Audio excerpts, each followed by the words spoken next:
Harka fuun akkam jirtu kabajamtoota daawwattoota keenya kun oduuwwan gurguddoo tibbanaa biiroo koominikeeshinii Oromiyaatiin dhiyaatudha.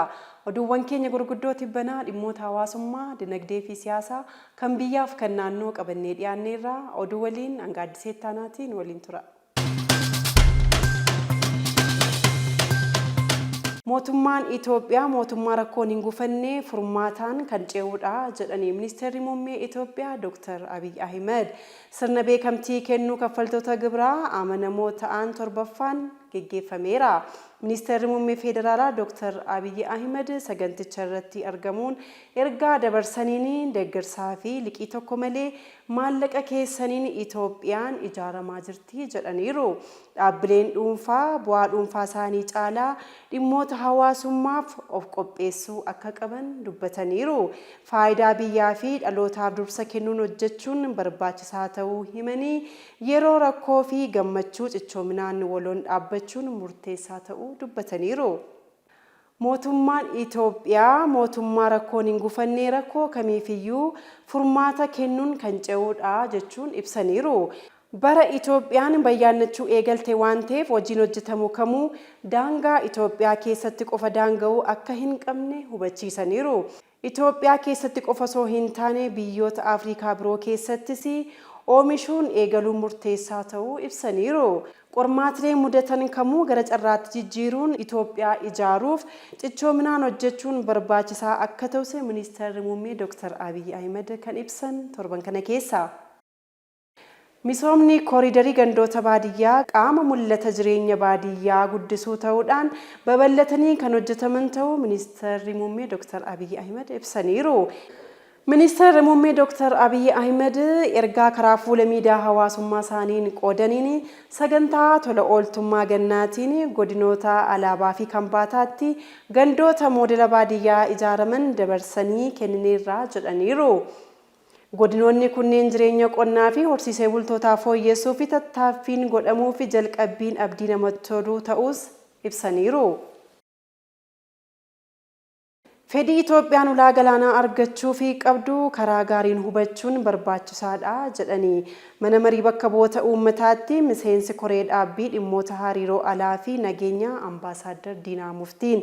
Mana marii bakka bu'oota uummataatti miseensi koree dhaabbii dhimmoota hariiroo alaa fi nageenya Ambaasaadder Diinaa Muftiin ibsa miidiyaaf kennaniin Itoophiyaan karaa nagaa hin taaneen ulaa galaanaa fudhachuu barbaaddi kan jedhu seenessoonni sobaa jiraachuu dubbatanii yaada dogoggoraa kana fashaleessuudhaan dhugaa isaa addunyaatti beeksisuun barbaachisaa ta'uu ibsaniiru. Itoophiyaan karaa nagaa qofaan ulaa galaanaa waan barbaaduu fi dhimmichi karaa gaariidhaan hubachuun barbaachisaa ta'us kan dubbatan torban kana keessa.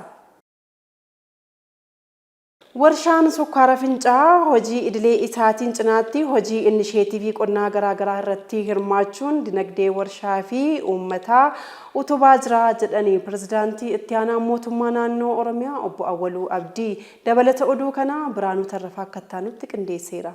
Jiilli pirezidaantii itti aanaa mootummaa naannoo Oromiyaa obbo Awwaluu Abdiitiin durfaman warshaa sukkaara fincaa'aa daawwate. Warshaan sukkaara fincaa'aa badhaadhina biyyaa akka dhugoomsuuf xiyyeeffannoon hojjetamaa jira jedhan obbo Awwaluun. Warshichi bara oomishaa 2018 kanatti sukkaara kuntaala miiliyoona 1.2 ol oomishuuf karoorfatee hojjechaa jiraachuus ibsaniiru. Kunis sochii dinagdee naannoo fi biyyaa utubuu keessatti shoora olaanaa qaba jedhan. Jiilli pirezidaantii mootummaa naannoo Oromiyaa obbo Awwaluu Abdiitiin durfamu kun sochii misoomaa godina Wallagga Bahaa fi Horroo Guduruu Wallaggaa kan daawwate torban kana keessa.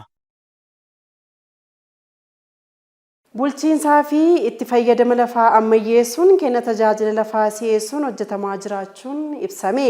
Gumiin balballoomii biiroo koominikeeshinii Oromiyaa lafaa fi itti fayyadama lafaa irratti xiyyeeffate geggeeffameera. Dabalata oduu kana Abbabee Jitaa akka taanutti qindeesseera. Biiroon lafa Oromiyaa hojii bulchiinsaa fi itti fayyadama lafaa ammayyeessuu fi kenna tajaajilaa si'eessuuf hojjechaa ture bu'uura godhachuudhaan hanqinaalee mul'atan irratti iftoomina uumuuf biiroo koominikeeshinii Oromiyaatiin kan qophaa'u gumiin balballoomii mari'ateera.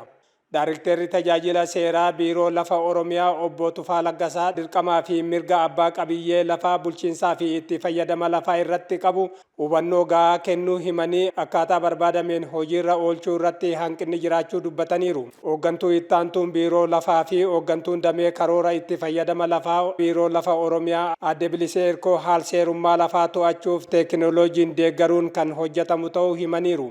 Lafa investimentii osoo hin misoomiin ture misoomsuu fi kaadaastera sirnaan hojiitti galchuu irratti hanqinoota mul'atan furuuf hojjetamaa jiraachuu hoogganaa itti aanaan biiroo lafaa fi hoogganaan damee kaadaasteraa lafaa Oromiyaa obbo Lammii Ilaalaa himaniiru. Egaan kabajamtoota daawwattoota keenya oduuwwan keenya gurguddoo tibbanaa biiroo kominikeeshinii Oromiyaatiin qabannee dhiyaanne kanarratti xumurreerra. Odeeffannoo dabalataa argachuuf yuutuubii, feesbuukii, teelegiraamii, tiiktookii kallacha Oromiyaa laayik, sheer, kooment, sabskiraayib gochuun hordofaa isiniin jecha torban oduuwwan kan biroo nan walitti deebinutti nagaan nuuf tura.